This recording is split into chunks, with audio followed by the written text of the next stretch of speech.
नमस्कार। मैं प्रभाकर सिंह, पूर्व प्रबंधक, पंजाब नेशनल बैंक। और मैंने पंजाब नेशनल बैंक में 5 वर्ष प्रबंधक के रूप में कार्य किया। तो उसी अनुभवों का साझा मैं करना चाहूँगा यूट्यूब के माध्यम से, जो हमारे ग्राहकों को जानकारी होनी चाहिए बेसिक। जैसे आज जो हमने टॉपिक लिया है वो है क्वार्टरली एवरेज बैलेंस, या इसे आम भाषा में बोलें मिनिमम बैलेंस या न्यूनतम धनराशि जो हमें अपने खाते में मेंटेन करना होता है। अब क्यूएबी होता क्या है?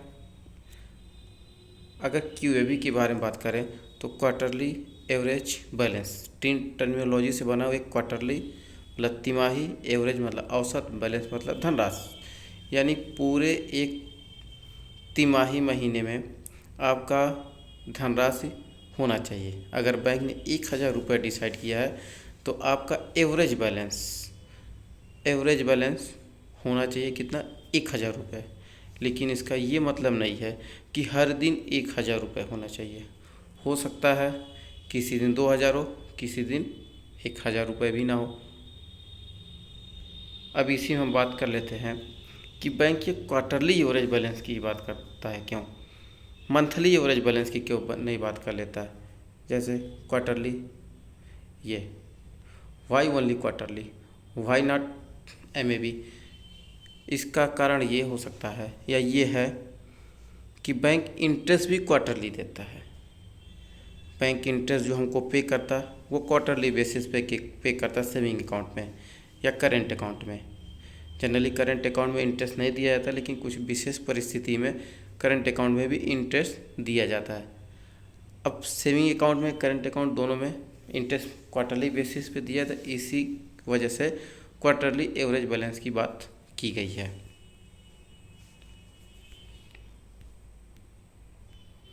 अब कैलकुलेशन या फार्मूला कैसे कैलकुलेट करेंगे कि हमारा एवरेज बैलेंस कैसे होगा। अब मान लीजिए कि हमने जनवरी महीना पकड़ लिया, तो जनवरी में होता है 31 दिन, फरवरी में मान लीजिए 28 दिन, मार्च में 31 दिन, टोटल आपके हो गए 90 दिन। 90 दिन हुआ। और मान लीजिए बैंक ने बोला आपको 1000 क्वार्टरली बैलेंस मेंटेन करना है। 1000, इसका ये मतलब है कि एवरेज बैलेंस उस क्वार्टर में 1000 रुपये होना चाहिए। ये कई तरीके से हो सकता है। ऐसे हो सकता है कि कस्टमर हमारा 1000 रुपये रखा है थ्रू आउट क्वार्टर, तो 1000 एक दिन में रखा, ऐसे 90 दिन में एवरेज 90 दिन में 90,000, दिन कितना? 90, आ गया कितना? 1000 रुपये। यानी कि कस्टमर का मिनिमम बैलेंस से 1000 रिक्वायरमेंट की थी, कस्टमर ने 1000 रुपये रख दिया, तो उसको किसी भी तरह के पेनल्टी की ज़रूरत नहीं पड़ेगी। अब जो सबसे ज़्यादा ज़रूरी देने की बात है हमको वो ये है, मान लीजिए एक कस्टमर ने 90,000 रुपये लाया, एक दिन तक रखा। अब बाकी के जनवरी महीने में 0 बैलेंस है, फरवरी में 0 है, मार्च में 0 है, ठीक है। और दिन कितना है क्वार्टर में? 90, टोटल बैलेंस कितना हो गया? 90, दिन कितना? 90, 1000 आ गया। तो इस केस में भी जो एवरेज बैलेंस है कस्टमर का पूरे तिमाही का 1000 रुपये मेंटेन हो रहा, इस केस में भी मिनिमम बैलेंस लगना नहीं है। यानी मिनिमम बैलेंस जो हमको चार्जेज पे करना है वो यहाँ पे पे करना नहीं होगा। मिनिमम बैलेंस तिमाही की बात की जाए तो पूरे एवरेज तिमाही, औसत तिमाही में मेंटेन होना चाहिए, चाहे वो एक दिन में हो चाहे वो पूरे 90 दिन में हो। एक और हम उदाहरण के रूप में अगर देखें तो ऐसा हो सकता है कस्टमर लाए, पहले दिन 10,000 रुपये जमा कर दे, फिर 50,000 रुपये ला दे। अब इसके 50,000 रुपये एक दिन में 10,000 जमा किया, अगले दिन में 50,000 रुपये जमा कर दिया, कितना रुपये हो गए? 60,000 रुपये।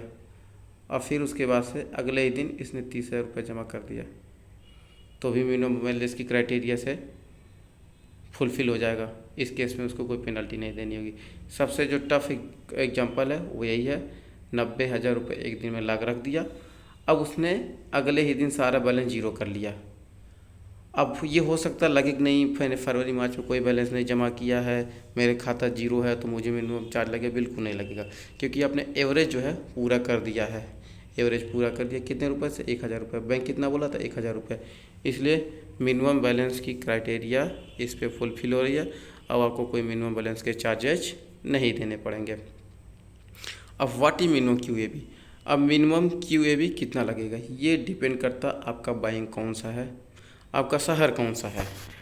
अब जैसे एक मोटा मोटी एग्जांपल में मान ले तो प्राइवेट बैंकों की मिनिमम बैलेंस थोड़ा ज़्यादा लगता है, सरकारी बैंक से थोड़ा कम रहता है। उसमें भी ग्रामीण बैंक, कोऑपरेटिव बैंक की अगर बात कर ले उसमें मिनिमम बैलेंस और भी कम लगता है। अब फैक्टर क्या है, कौन कौन से फैक्टर है जो मिनिमम बैलेंस को इन्फ्लुएंस करते हैं। अब जैसे बैंक कौन सा, सरकारी है कि प्राइवेट है, शहर कौन से है, मुंबई है कि गोरखपुर है कि कोई इससे भी छोटा शहर है, कोई गांव का ब्रांच है। अब सामान्य तौर पे मुंबई या यूँ कह ले मेट्रो शहर, वहाँ पे ज़्यादा बैलेंस रखना होता है मिनिमम, और गांव वाले ब्रांच में कम बैलेंस रखना होता है। इसी में अगला टॉपिक देखिए, व्हाट इज QAB। अगर हम एक एग्जांपल के तौर पर पकड़ें, मेट्रो शहर मतलब बड़े शहर, जैसे दिल्ली हो गया, मुंबई हो गया, चेन्नई, कोलकाता, इस तरह शहरों में अगर मिनिमम बैलेंस एक सेविंग अकाउंट में 10,000 रुपये लगता है तो अर्बन में मोटा मोटी 5-6 लगेगा, सेमी अर्बन 2,000 लगेगा, रूरल एरिया में हो सकता है 1,000 लगेगा। ये बैंक टू बैंक वेरी करेगा, हो सकता है किसी बैंक में ज़्यादा हो, किसी बैंक में कम हो। इसी तरह करंट अकाउंट में भी इसका इम्प्लीमेंटेशन होता है। जनरली करंट अकाउंट में मिनिमम बैलेंस ही 5,000 होता है। अगर रूरल में 5,000 है तो सेमी अर्बन में 10 होगा, अर्बन में 25 होगा, मेट्रो शहर में 50,000 हो सकता है करंट अकाउंट में ये बैलेंस। लेकिन मिनिमम बैलेंस दोनों जगह मेंटेन करना हो सकता है हम लोग को। अब किस किस अकाउंट में हमको QAB मेंटेन करना होगा, ज़रूरी नहीं कि हमने बैंक में अकाउंट खुलवाया और मिनिमम बैलेंस लगना शुरू हो गया। अब कुछ जगह ऐसे होते हैं जहाँ मिनिमम बैलेंस की रिक्वायरमेंट नहीं होती, जैसे स्टूडेंट अकाउंट में मिनिमम बैलेंस की ज़रूरत नहीं होती as per Reserve Bank of India guideline, क्योंकि स्टूडेंट को एक बेसिक बैंकिंग फैसिलिटी की ज़रूरत होती है। इसी सीक्वेंस में आ गया था नो फ्रिल अकाउंट, जिसको आजकल हम लोग बोलते हैं basic saving bank deposit account. ये भी नो फ्रिल का एडवांस वर्जन है। इसमें भी कोई मिनिमम बैलेंस नहीं रखना होता, यानी मिनिमम बैलेंस हमारा यहाँ पे क्या होता है, 0 होता है। अब ऐसा क्यों होता है, इसमें ज़्यादातर सुविधाएं एडवांस सुविधाएं नहीं मिलती, जैसे इसमें कितनी बार पैसा जमा कर सकते, कितनी बार विड्रॉल कर सकते, इन सब चीज़ों की इसमें लिमिटेशन होती है। और नॉर्मल सेविंग अकाउंट में आपको मिनिमम बैलेंस मेंटेन करना था। एक और जगह एक्सेप्शन है जहाँ पे मिनिमम बैलेंस की रिक्वायरमेंट है, जैसे सैलरी अकाउंट। कुछ बैंक चाहते हैं कि सैलरी होल्डर जो गवर्नमेंट एम्प्लॉई हैं या और भी प्राइवेट रिप्यूटेड इंस्टीट्यूशन की एम्प्लॉई हैं, वो अपने वहाँ चाहते हैं कि उनके अकाउंट उनके वहाँ खुले, तो ये मिनिमम बैलेंस की क्राइटेरिया को वहाँ भी हटा देते हैं ताकि हमारे सैलरी होल्डर उस बैंक में चले जाएँ और वहाँ पर खाता खुला लें।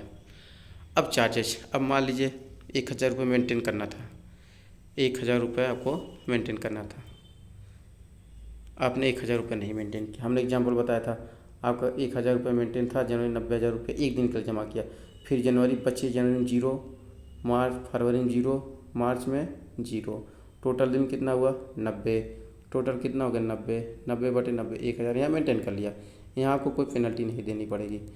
अब मान लीजिए दूसरी एग्जाम्पल यहीं पर हमारा, आपने 80,000 रुपये जमा कर दिया, अब अगले दिन निकाल लिए 0 0 0, अब 90 दिन है, यानी अब बैलेंस कितना हुआ 1,000 से कम हो गया।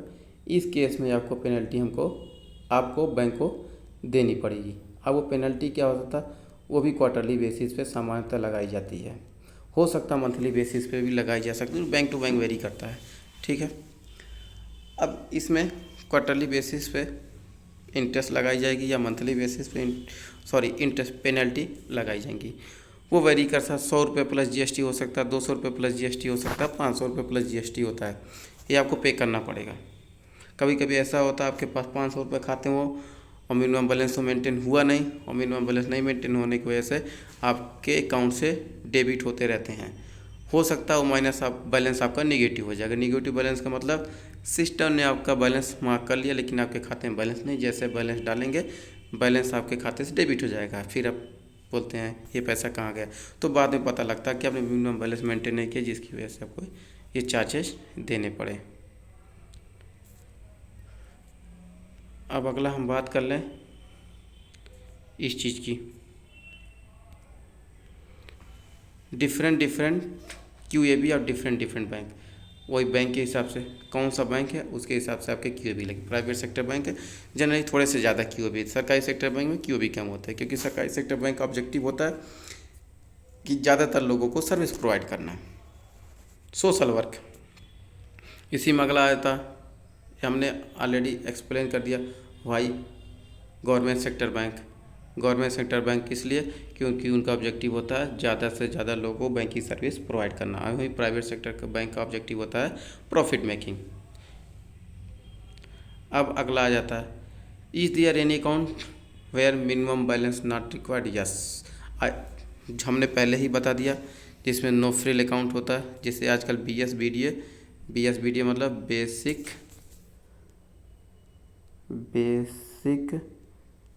सेविंग बैंक डिपॉजिट अकाउंट, या नो फ्रिल। फ्रिल का मतलब झंझट, बिना झंझट के कोई अकाउंट खुलाना।